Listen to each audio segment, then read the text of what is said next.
Good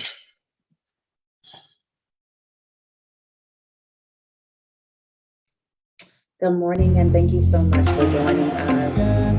My name is Sandra Dennis, and I'm the president and founder of Assignation. And we're super excited to be joined by such phenomenal panelists, Emanuela Douillon, Events Rumbold. Again, we so wanted to be in person, but you all know Florida is the Wild Wild West. So, COVID la mutil desan. So we wanted to be safe and make sure that our communities who've been hit very hard, that we take all the precautions that we can. Before we get started, we just want to remind folks that in 2019, Assignation had a summit. We brought approximately 100 Haitian Americans we convened 100 Haitian Americans around topics that discuss politics, Haiti, entrepreneurship, and we committed to doing that again, talking about lessons learned, where there's been progress and where there's still work to do. We are committed to preserving Haitian culture and Haitian Americans living stateside, and to tap into our activist spirit, building political and economic power in South Florida's Haitian community. This is such a critical conversation this morning because there's been, I would say, the last 3 months, but more than the last 3 months, we've really been trying to figure out how to connect Haitian Americans living stateside to Haitians living in Haiti, as well, specifically folks who are in the similar age group, millennials, young folks who are doing amazing things, both stateside and in Haiti as well. I'm going to pause and tell folks, feel free to share the live, feel free to speak English and in Creole in the live, and have our panelists introduce themselves. And comme nous sommes féministes, on va commencer avec Emanuela. Thank you, Sandra. Thank you for the work you're doing. Congrats to Assignation. I know how difficult it can be to maintain and manage an organization and keep doing the good work. You've been doing it for a few years now, and it's impressive. And I'm really happy to join this event today. I really don't like to introduce myself, but I'm a feminist, like you said, and I'm the executive director of Policity. I'm also an activist and advocate for social justice, and I'm an anti-corruption activist. And yeah, I think that's most of what I've been doing for a few years. I'll let Evans, who is a feminist, to introduce himself. Everybody should be a feminist. Yes, That's right. Yeah. Well, thank you, Cynthia. Thank you for inviting me to this discussion this morning. I'm very pleased and honored to be here with you. And quite frankly, Emanuela and I, we didn't know that we were going to be on the same panel. So we just realized that. We realized that like 2 days ago. So my name is Events Rumbold. I'm the executive director of Haiti. It's New York-based 501c3 created by Focal in Haiti more than 14 years ago. So in 2007. I was appointed director of Haiti this year. I work also at Focal in Haiti as development and special program projects manager. I'm a colleague of Emanuela. I work at Policity too as a communications director. So several hats, but all for the same country, Haiti. Absolutely. Thank you so much. I want to learn a little bit more about Policity. Would love for you all to share that right before we get into our conversation. Whoever wants to take it.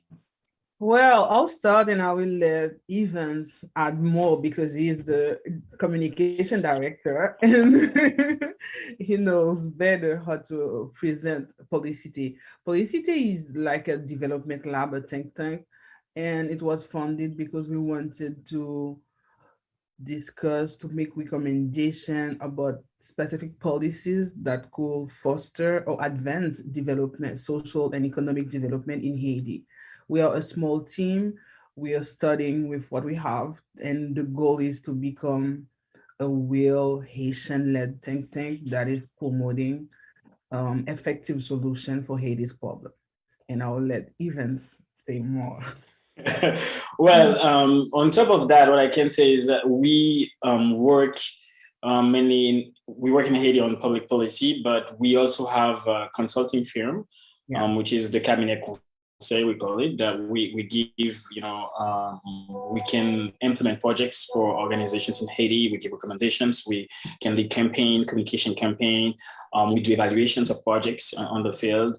And right now we are working on 3 different projects. We are leading a campaign. We paused because of, the recent situation, the earthquake, the assassination of the president, and also kidnappings that have been happening in Haiti that have also affected us. We've been pausing for the last 3 months, but the projects that we are leading right now are related to the campaign, telling the public, our audience, what is public policy. But we are also we are also doing a consultation of, local organizations in Haiti, to see what Haiti they would like to see in the next years. And I think end of this year, we will have to present, that consultation, the results of that consultation. And the third one is a project study that we are leading with the smallholder farmers. We are studying what would be the best ways to integrate, these farmers in the future of Haiti. What are the services that they would like? What are the advantages that they should get, to be able to have them fully engaged in Haiti's development. So right now, that's the 3 things that we are doing. We're still a small team. We are thinking of expanding next year, but still there's a lot to do because Haiti, there's always a lot to do in Haiti. And one small thing can turn to be a big thing like in 1 second. So because of the situation and all the spaces you have to fill, all the things you have to do. So it's never easy when you have a startup and then you try to do, when you are ambitious and then you try to do several things at the same time. But so far we are happy with what we are doing. And again, it's for the future of Haiti, and that's why we are committed to, keep going, keep doing what and we're I doing. think that we really look forward to share the result of some of the projects we've been working on in the background, because most people didn't know we have the consultation. We went to 9 deep regions in Haiti, and I'm really excited to see what will be the result and share it with the people from Haiti and people who care about in the diaspora. Absolutely. For me, I love that you all say consultation with people. Also 9 different regions for us. We have to constantly remind people as we get questions that Haiti isn't synonymous with Port-au-Prince, right? That is such a, is their family safe? I'm like, remember y'all, my family is from the North. And so there's a concept with even Haitians here and Haitian Americans that Haiti is synonymous with Port-au-Prince, as well as that people in Haiti have dreams, know what they want, are the experts of their lives. And we just really have to consistently remind ourselves that even as lovers of Haiti in the diaspora, we're not the folks who are impacted by the issues that are going in Haiti directly. It's the folks that are living there. So whatever Avincent can do to showcase, share the information that comes out of the consultation, we would love to support you all as well. And then lastly, I would add, for sure, in the work that I do, we know that for us to be in the place that we are in, it's true for America, it is also true for Haiti, is because the policies that are in place, right? For us to see real movement, for us to see real change, policies have to shift, policies have to change, policies that really ensure that our people are accounted for and that these policies will make their lives better and so that they can thrive. And so super excited about, for sure, for you all, cross pollinating ideas and policies that we're thinking of as well. I'm hearing from you all in terms of foreign policies for Haiti as well, but we'll get into that. So lots of things, y'all, lots of things. Assassination of Jovenel Moise. We know following that there was lots of accusations that have been made. There's been the earthquake in the southern region. We've also had most recently hurricanes as well. Lots of things are going on, most recently in the States. People like to say the border. I like to say on the American side of the border, we saw Haitians looking to flee Chile, Brazil, come to the American border to request asylum and was turned away in a violation of their human rights. We saw the pictures and we were all distraught. So if y'all could just really make it plain for us, make it as clear as possible, what is going on the ground? What's going on on the ground in Haiti? How are people living? What are the conditions? What is the state of the government? All really big questions for people who I know could respond to the questions in a way that can paint a clear picture for the diaspora and friends of the diaspora as well. And whoever wants to get it started, be our guest. You want to start first this time, friends, or should I go? I mean, I can start since I'm a feminist, and then. Well, I mean, I think that there are two ways to see even three ways to see the current situation in Haiti. And I'm glad you mentioned that, Centra, at the beginning when you were saying that, Haiti is not, resumed to Port-au-Prince. So the three ways is whether you're living in Port-au-Prince, whether you're living in other towns in Port-au-Prince, or whether you're living in rural areas of Haiti. These are three different realities. So what is common for sure in these three geographic spaces is, of course, the lack of public services. No matter where you live in Haiti, you're gonna have to face that. But now let's take Port-au-Prince.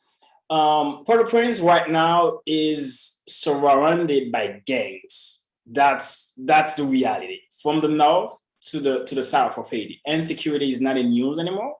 So people know that gangs are working overtly in Croix-des-Bouquets, in Martissant, in Carrefour, and other places in the metropolitan area. Now, we also have kidnappings that are happening every day in Port-au-Prince. And I was writing an op-ed for Igbo Post yesterday, and I realized this year there have been at least 7 people that I know that have been kidnapped. And 5 of them are my friends, people that I used to go to the school, to the state university with them. And one of my close friends was kidnapped 2 weeks ago. So we are experiencing that situation in Port-au-Prince, and it's stressful, it's unbearable.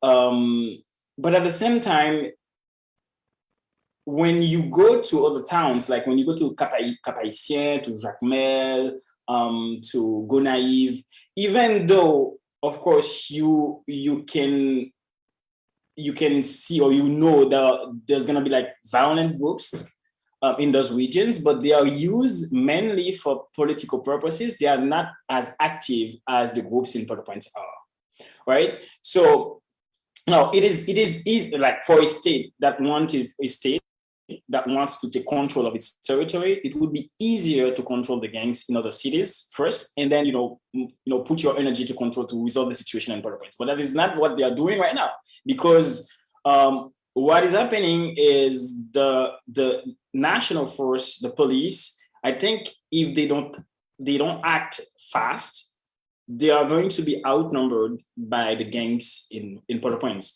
and they are receiving guns from Dominican Republic, from United States, other countries in the Caribbean, but we cannot control the transition of those guns from other countries to our country, because Haiti does not produce guns, right? So there's gonna be a way for us to control where those guns are coming from, and how can we stop them from to flow in Haiti. So the situation in Port-au-Prince is like, it's unbearable sometimes, it's stressful, but there is sometimes you're gonna go in the streets and you're gonna see people, they are trying to leave. You're gonna see bars open, you're gonna see restaurants that are open, you're gonna see public markets, people are going to the public markets. That doesn't mean like the city is closed, but once you can be a target because you are working, because maybe you have a salary that is somehow acceptable, you're gonna know that you're a target. So you're gonna want to be careful. But other people in the country, they live their life. They in other cities, people want, actually, like when I was like in Port-au-Prince, I have family members that say, what are you doing in Port-au-Prince? Come back to, because they know the situation is unbearable, but it's easier for them. But the problem is when you go to other towns, there's no job, right? So I wouldn't mind going to Gonaive, which is where I come from, to work in and to stay there, but there is no job. Like, where can I go live in Gonaive with the same, salary that I have in Port-au-Prince? No, there's no way I can find that in Gonaive. So you have that situation that is different from Port-au-Prince. But the other thing is, for the rural areas, it's worse. It's another level of insecurity, because in Port-au-Prince you have the gangs, you have the thugs in the street, but in the rural areas you have the lack of services. You have the state that is charging the smallholder farmers, the poor people. They are taxing them because when they go sell their product in the markets, and then they're gonna get a pittance out of what they have produced. And then people gonna come and buy them and then sell them in Port-au-Prince with high prices. Finally, the farmers, they get less advantage of what they have been producing. So you have those people who don't have hospitals, they don't have clean water, they don't have electricity, and they don't have even clean roads,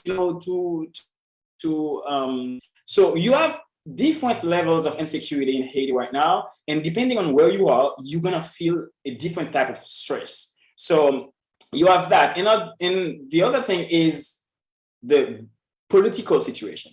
Of course, it's a stalemate right now, because there is absolutely no doubt that this current government cannot, do the work that it's supposed to do. And of course, it's an inheritance of Jovenel Moise. But the situation has been this. It's even worse since even after Martelly. You cannot trust the same people who've put Haiti in this situation to think they're gonna be the one who will help resolve the situation. Of course, I mean, if you want to be open-minded, you want to sit with them, you want to hear them. But you've seen them in action. You cannot trust them to be the ones who are going to resolve the situation. So that's why, like, when we are hearing the US that is advocating, for elections, but with whom? With those people who have put this country in this situation, who cannot trust them? Like, Haitians don't trust them. How can you ask us to put them in charge of the next elections that gonna, define our 10, 50, 100 next years in Haiti? So so that's the situation in Haiti. So you have a kind of a mixed situation where it's very insecure in Port-au-Prince.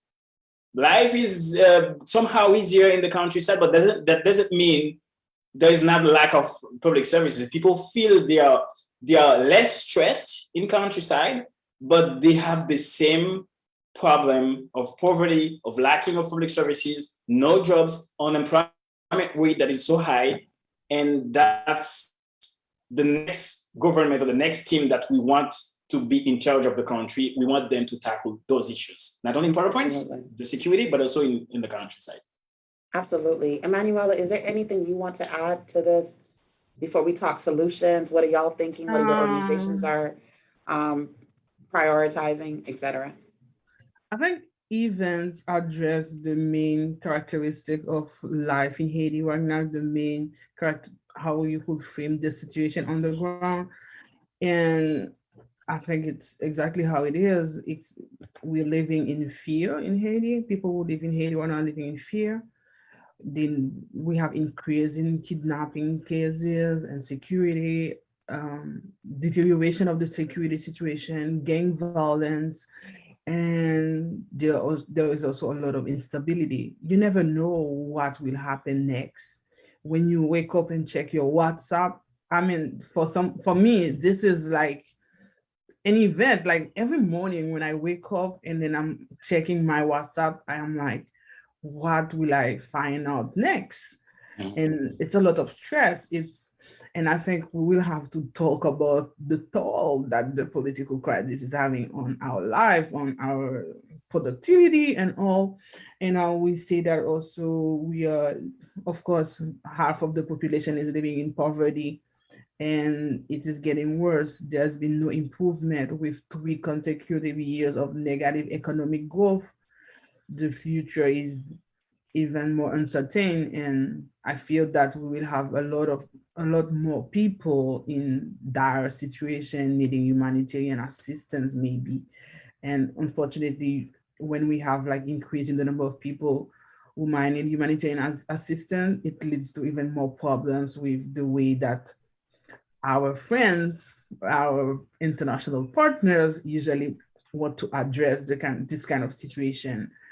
And I will also say that one other problem is that patriotism is like eroding.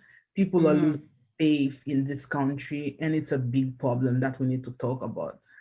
It's getting worse. Like for my generation, we have never seen a prosperous Haiti, a stable Haiti, and we need to have like a lot of faith to believe that it can be better. And when people do not have faith in the future, they tend to make decisions that are like, the kind of decision that take only into account the present and what they are living now. Like they are thinking short term, and it's difficult to build a nation when no one wants to plan the future. And when, like, even see, we're talking about election, and election is not about the next leader, it's about the next 5, 10, 100 years. And when you have a lot of people who do not have faith in the future, they might elect someone who at the moment seems to be the right person, and that person might not even have a plan. So we're not only living in a very difficult situation now, but the actions that are being taken now might totally hide the chances for a better future for the country. So this is like very I complicated. mean, Yeah, you really nailed it. Go ahead, Evans. yeah. Central, I was gonna say the point that Emanuela just mentioned about the lack of patriotism. I think that's a huge problem right now. But I think this we have seen that, like, when you look at the history of Haiti, we have generations of activists, young people that that believe that Haiti is gonna change. We're gonna work together. Every time there is something, it's like there are driving forces, people behind those forces. We don't know them per se, but some of the time we know them. They are making everything they can to push them away. Like the young people that you think would be well engaged to those people who believe in Haiti, they are doing everything they can to make them leave the country. We have that with the Duvalier, and this is exactly what we are having right now in Haiti. There is a generation of young people, they left Haiti disillusioned because they believe they could do something, but now they are attacked, they are threatened, they can't find well-paid jobs, and for them to, because they are human beings, they need a good job to be able to live. So they leave Haiti not because they don't love Haiti. They leave Haiti because they want to stay alive, because they want to be able to help Haiti, hopefully from abroad. But even though they are leaving, we need to, those who are staying in Haiti, we need to stay engaged with them to see what can we do together so we can change the situation in Haiti. Because right now, the people that were on the front in Haiti, they most of them have left. We have some that left, but we want to nurture that connection so that's it's not like broken, so we can push forwards for the change in Haiti. Because I strongly believe we have to. This generation has witnessed so many things in Haiti. We've lived so many hurricanes, two earthquakes, gangs violence, political turmoils. Like every 2 years, there is something in Haiti. So I think that needs courage to say that you're going to stay in Haiti or you're going to be involved. But at the same time, Haiti is a common, is a common good. Like it's a common, how do you say it? C'est un bien commun. So we need to stay united to be able to implement the changes we want to see in Haiti. Yeah, I often say when we're in discussions, even here, it's not the what do we want, it's how do we get there, is where there's the most um, room for us to learn to, collaborate, to prioritize, to support, even when we might, it may not necessarily be our idea, right? There's so much that came out of what you all just said. What's coming up for me, Emanuela, is there's a book that says the body keeps score. And so all the traumas that we experience politically, economically, the body keeps score, right? And when you see people, young people who don't live into their 80s and their 90s, like our grandparents, it's this toxic stress that they've been through, and we got to be very mindful of how we're taking into consideration. We're talking about it because this is all trauma that we're experiencing. And the other thing you talked about was patriotism, which I am like super in full agreement with what you're saying. What is it to me? We ask people in the work that we do, what does it mean for us to um, have people dream again, to believe again, to hope again? And that's deep work. That's work of the heart, right? That's work of the faith, right? The spirit. And for sure, I think there could be lots of conversations about not just what we want to see, but what we want folks to do in terms of the internal work that it would take for us to stay committed, stay when everything is stacked against us, right? When everything is telling us to give up, what does it mean for us to continue to try again? All things that are really, really important. In terms of you all started to talk about what the next 5 years, elections are not about the individual, it's not about the president, it's about the future of a country, right? What are solutions that your organizations are proposing? I know you all mentioned friends with the quotations. We're often thinking about, from my perspective, how do we pressure our elected officials to see us as a voter bloc, to take us seriously, to understand that they will have to respond to the Haitian diaspora in the decisions that they make. But on the ground in Haiti, what solutions do you think are being proposed that are working, that the diaspora specifically can get behind? Okay, I think there are a lot of recommendations that are being made in Haiti. Haitian people are recommending solution like a path forward. And I will talk about the one I'm more familiar with, the one I'm involved with. And I'll start with Nupap Domi. And the work of Nupap Domi rely on three key topics, three key aspects of life in Haiti, like our political culture and all, anti-corruption, it is an anti-corruption movement. We want accountability. And I think if we want to build a better Haiti, we definitely need to learn how to hold people accountable and remind them that they are public servant. That's And a if word. Ooh, bring that to and- Miami. Ooh. exactly. And when you manage in some public office, you're here to serve the people, and we need to know what you're doing with the resources that we allow you to manage on behalf of us. And people usually forget that they are representing people, they are representing us. And also, impunity is a huge problem in Haiti. How many people have been assassinated and know their family is still waiting for justice? How many millions of dollars have been embezzled in Haiti, and we the people are still living in poverty or fearing for the future? And this is because of impunity.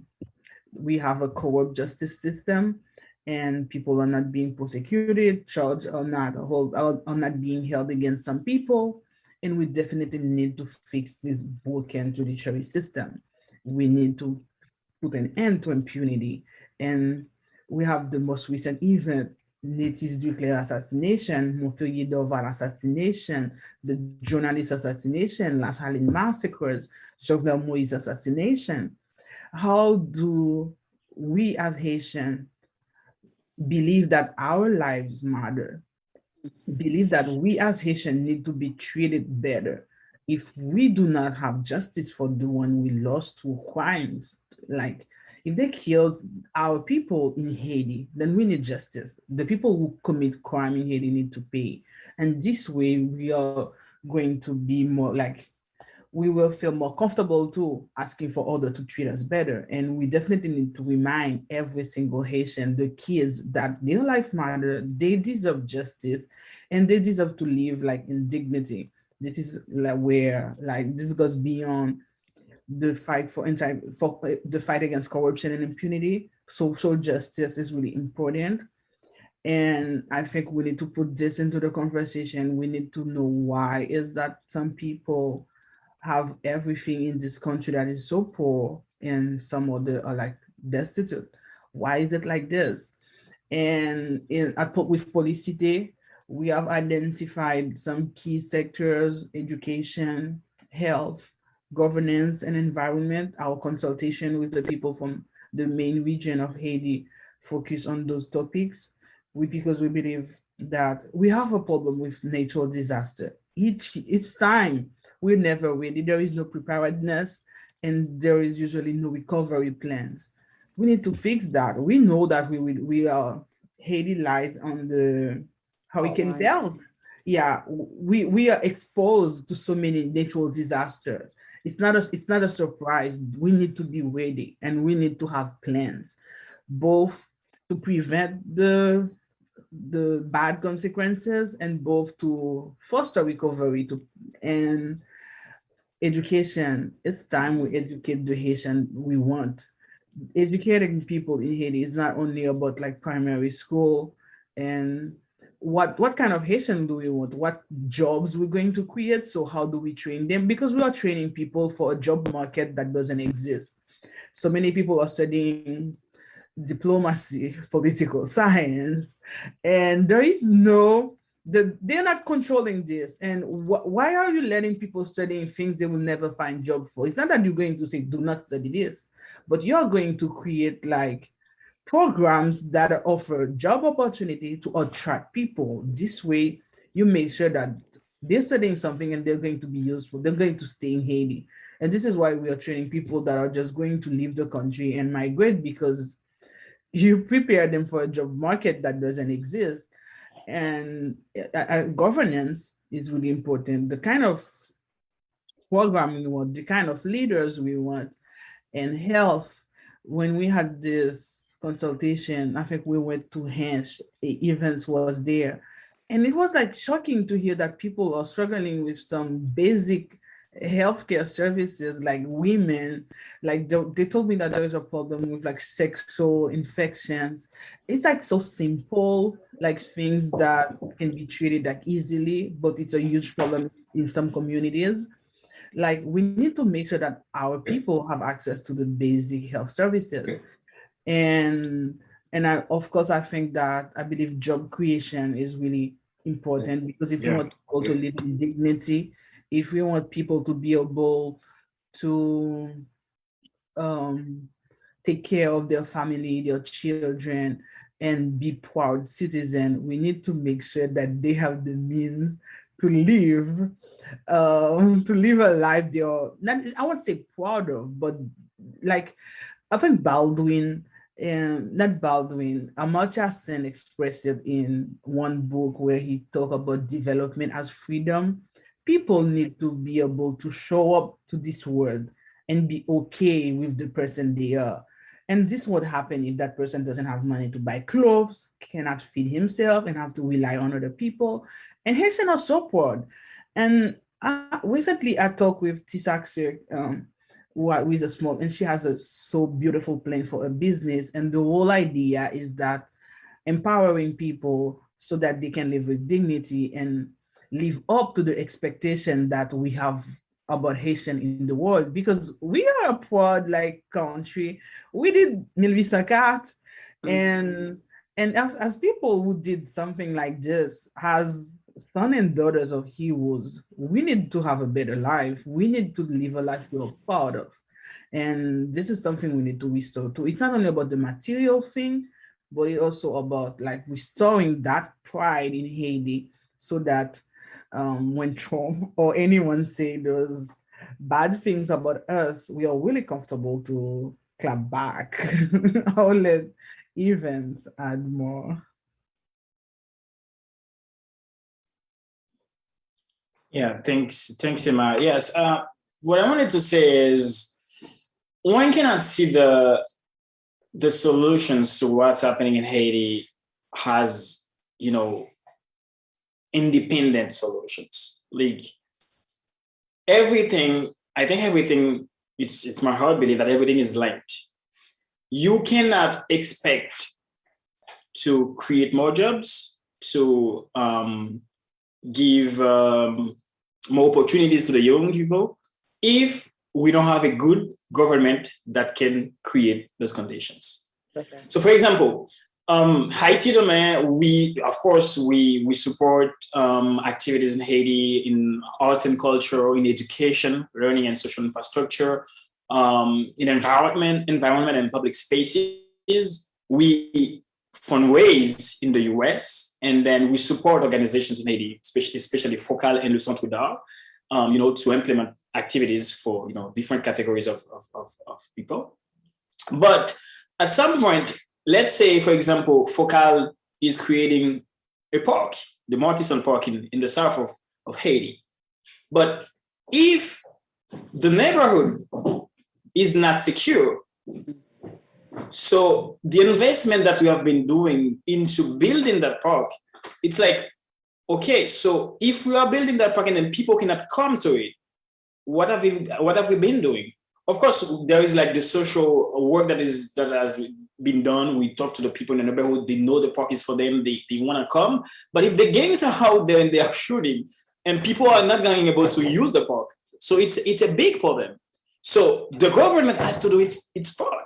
Like if we as a civil society, we are willing to work, we are willing to find the means to make change in some areas in Haiti, because we don't have to think that the solutions to Haiti right now are only civil society solution or the government solutions. It's a common solution. I'm gonna do these things, but you have to do your part too. And so I took just one example, but in reality, so right now security is the main issue, but also we need to make changes in our institutions. Emmanuel was talking about justice. Yes, if there is corruption, there is impunity, but you need a good justice system that would, penalize the people who are involved in corruption and impunity. But also, at the same time, you need a good Congress and a good parliament to take laws. So you can, actually say, yes, when they have done this, these are the penalties that we want them to face. And if we don't have a good executive that would, manage the interrelations of these two, we're not going to be able to advance. So that's why we understand the importance of elections, because you need the best government possible. But you need to create the conditions where people can actually say the importance of having a good government, but also what we need to understand, like the Haitians, so many Haitians, they have been living without the state. That's right. They have been living without public services. They have been organizing themselves to find water, to produce their food, to cut the tree, to cook their food, because the state is not present in their life. So one may say, yeah, but we don't need a good government. But yes, you do need a good government, because when you're working without the state, there are things that you cannot resolve for yourself. But at the same time, Haitians have been working without the state, and we need to change that. So of course, civil society will always have its role. The civil society will always have some things, many projects to do, but we cannot move forward without the best government possible. And what we want right now, it's having people that can be engaged, that are willing really to sacrifice, because the way Haiti is right now, it's about sacrifices. That's right. It's about sacrifices. We're not going to change the types of government that we have right now if we don't have people who are willing to sacrifice themselves for work and for the country. It's, for me, in my mindset, I'm thinking, whoa, there are so many things going on. It's like we're back to 1804, because we have been struggling with so many forces, the French, the British, the Spanish, even the Americans, they wanted to control Haiti. But at some point, some of us decided, hey guys, this is our land, so we have to fight for it, right? And I think that's that spirit we need, but we need that spirit, to be with us, to say, yeah, we need to change to have the best government possible. And what are the best ways? I think we need to start thinking about that. And one of the things that is going on right now, is the work that there is a commission of the civil society is doing. Like, it's what they proposed is to move towards a resolution of the situation. But when the people that are in power right now, they read the document, they see what is proposed, and they saw that the people who proposed that solution, they don't want to be involved in government.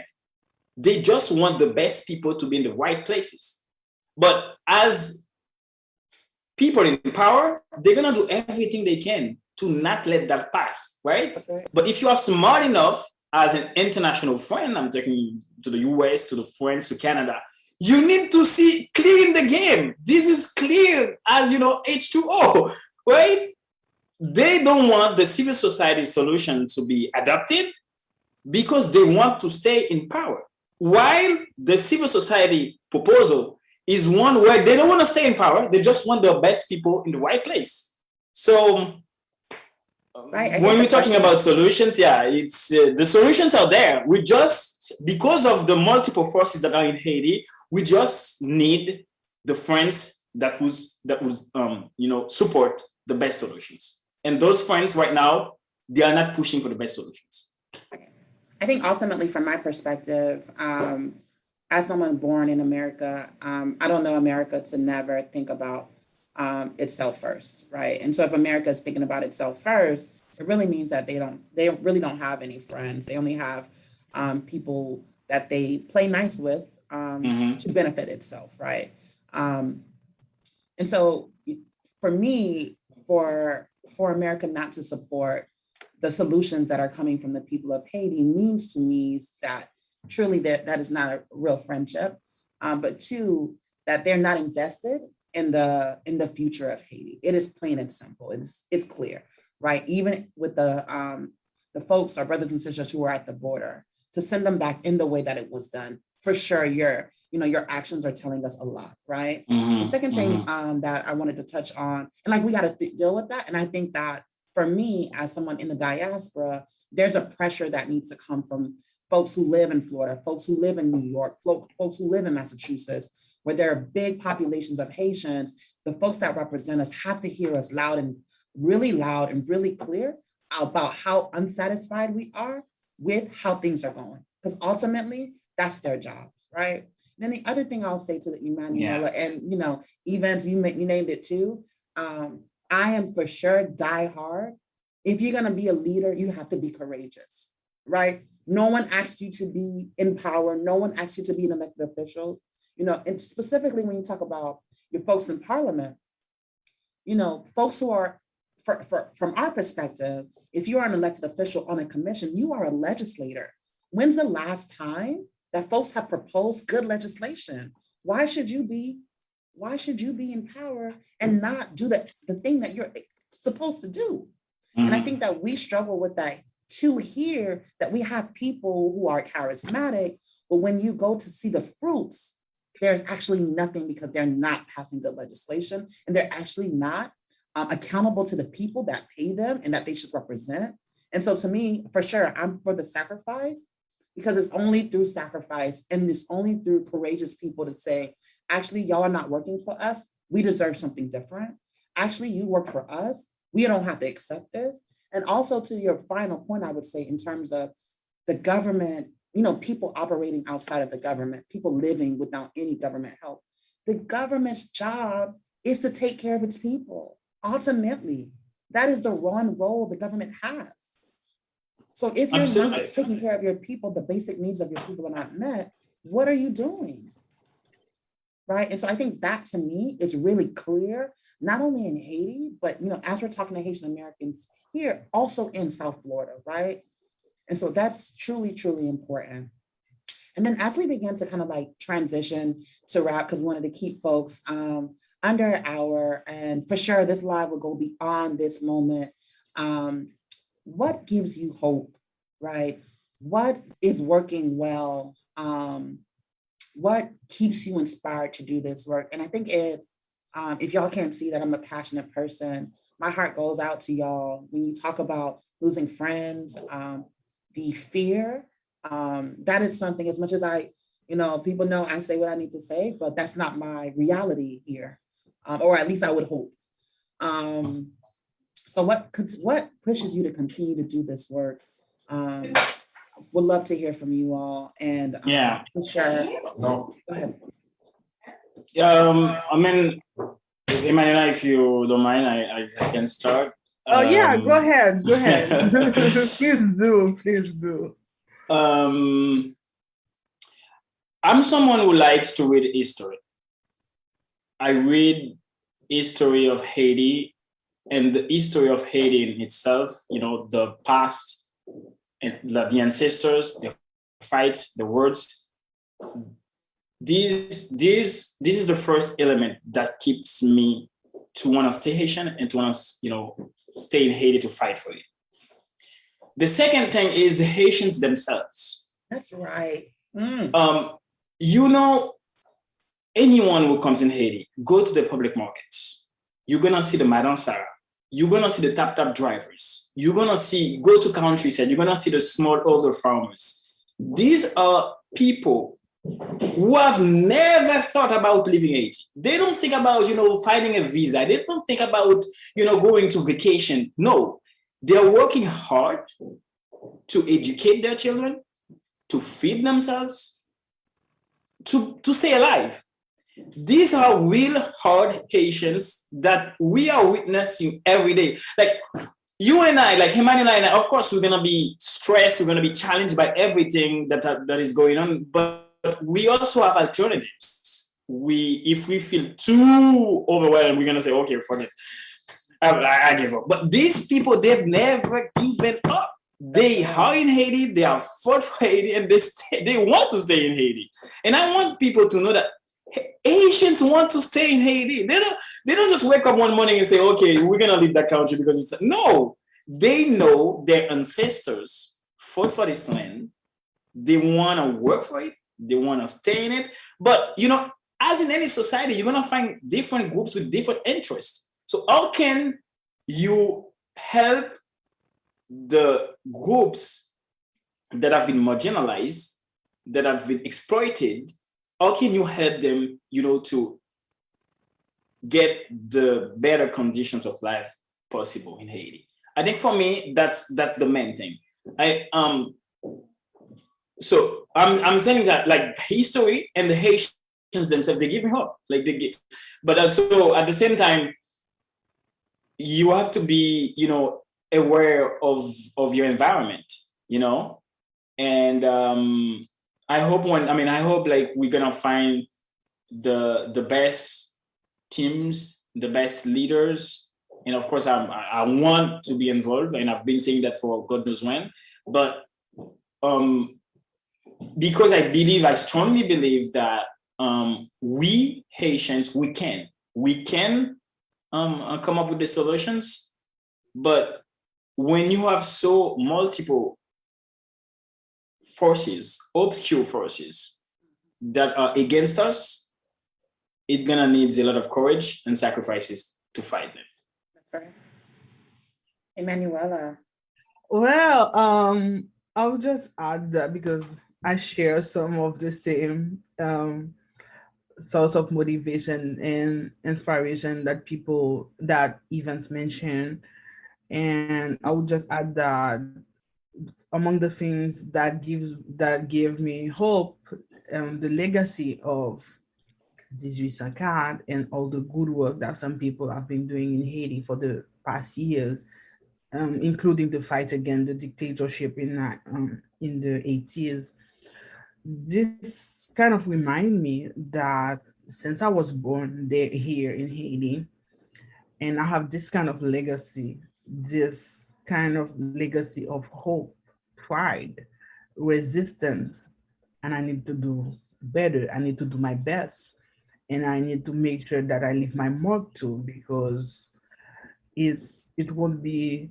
I don't see the point of just living in Haiti, make a good, decent living, like have a good job, live in fear, and try to protect myself as much as possible without trying to change the situation, without trying to make it better for the people who will come after me, even if I don't see it. I don't believe that most of us will witness the Haiti we really want to see, but at least we can lay the ground to this better future. And with this kind of legacy, it's hard not to try, and it's hard not to have hope that we can do better, because no one expected those slaves to win their independence, the freedom they did. The Duvalier dictatorship was so hard that I think a lot of people didn't expect that it will end one day. It did. And I think the same way we can break this cycle of poverty, corruption, and impunity. And also, we have lost too much in Haiti as Haitian. We have really lost loved one, material things too. Some people will say it doesn't matter, but believe me, I think I experienced this recently when the earthquake happened. My house in Haiti is the only house I've known. I was born in that home in Lekai. I grew up there, and I know that it's my parents' like achievement. This is like the hard work. This is a house that they built saving money on really like little salary from the state. I myself can't imagine when I will ever have a house in Haiti, despite having better jobs. It's just so hard. And when my mom told me that she's glad that she still has a house, it kind of hit me. Then I realized that some people are not only losing a house in an earthquake, it's like the effort they did for their whole life, the sacrifices. And of course, people have lost like a lot of material things. They lost their loved one. And we need to protect Haitian. We need to protect the people we love, the people we care about. And the best way to do it is to make sure that they live in a better country. So this kind of motivated me. And of course, like even say, I want to be part of it. In high school, I went to a Catholic school, and there is one sentence that stayed with me is when Jean de la Menet was leaving France to go on a trip. And he said that tout est à reconstruire, je veux y être. Like everything has to be rebuilt, and I want to be part of it. And I think definitely there is a lot to be done in Haiti, and of course I want to be part of it. Yes, Right. absolutely. Yeah. Absolutely. I'm going to ask you, right before I ask, how can folks support your grassroots efforts and the work that you are doing? And a quick response to former President Trump. I want to say that this conversation is, as much as it was informative, it also was, I actually grew up Seventh-day Adventist, and I often think that these conversations are church to me, right? It is a reminder that, this has been a tough week for me. Yesterday and the day before, really tough in terms of the conditions that that we see some of our brothers and sisters living in. And it reminds me, like, who am I not, with the privilege that I have, not to ensure that their lives are better, right? And this is why I'm reminded that my father's family comes from Gonaive. My mom is from Porete. For sure, who am I not to, in support of our people, for all that they placed in us, who are we not to be courageous? And this conversation allowed that for me to feel less nervous, because, power concedes nothing, right? They will not concede. And so I appreciate y'all so much. Talk to us about how people can support your initiatives, how they can support you all personally. And if you all have any words for former president, we'll take those too. Let's start with you, Evans. Well, I mean, if people want to support Haiti Demain, they can go on our website at demain.org, at ademain.org. En créole, c'est ademen.org, ademain.org.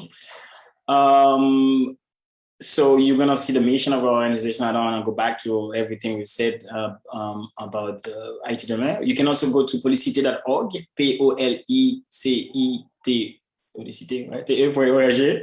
Policite.org, to see what we are doing in Haiti. And of course, I want to, like, we need Haitian American organizations to really, really stay involved and keep the pressure of the on the representatives in the US. Because without you guys, believe me, without you, we will not see the policy shift that we are expected from the US toward Haiti.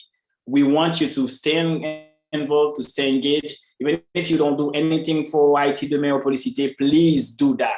Call your representatives, ask for meetings, because there is a change. We need the change of policy of the US toward Haiti. That's if it's only this one thing that you can do, go for it 100%, because we need that. As per for Trump, I mean, I don't really pay attention to this guy, so I'm not gonna spend my energy on Trump, actually, quite frankly. Well, I will add, That's right. maybe people can amplify the messages when you see, like, when there are like explainers, flyers, or call for actions. Share it, amplify it, make donation when you can. Most organization I'm part of, we have, instead of like ways to receive like donation online, it can be so complicated in Haiti. We don't have PayPal in Haiti. We need a US bank account. But from time to time, we have GoFundMe, and do not hesitate to donate to those links and amplify the messages. And where you are, like people in the diaspora, this is like, you really are in a right place to help in Haiti. I see folks usually saying, "What are you doing in Haiti? This is not enough." No, no, no. But there are so many ways they can impact what's happening in Haiti where they are in the US. Please do not hesitate to advocate. Do not hesitate to reach your representative. Like even said, you are in a place where you can do a lot, and you don't Yes, need to indeed. be in Haiti or like work in Haiti, but where you are, you can bring Haiti in the conversation and try to influence policies. And Centra, let's plan for next year gathering of Haitian American organizations in IT domain for Cal, and let's talk about that for the future, and Policite and everyone. Absolutely. Next year, we're 5 years And old. congratulations on your efforts, Centra. Keep doing the good work. We appreciate it. Thank you. Next year, we're 5 years old, so it's going to be big. Crossing our fingers that we're in a better place. For sure, I've been saying some whatever y'all need from us, we'll share our platforms. If the stuff is in English or Creole, we'll first share it as well to ensure that people have good information, information that is not fake journalists, but that is true. Thank y'all so much. We really appreciate y'all. I can't find a link to Policite, so if y'all can drop it in the Facebook Live, what we'll do following this is we're going to share this broadly, boost it, so to ensure that people who couldn't watch live with us, they can get it as well. We appreciate y'all so much. Thank you again. The conversation doesn't end today. Tomorrow we'll be with serial entrepreneur Stefan with Cleo Essence, as well as Danny Augustin, who has Nothing But Cakes, as well as Tropical Smoothie Cafe, and is going to talk about what does it mean for us to think about business and entrepreneurship in our communities as well. Thank y'all. Thank you. Thank you. Bye-bye. Bye-bye.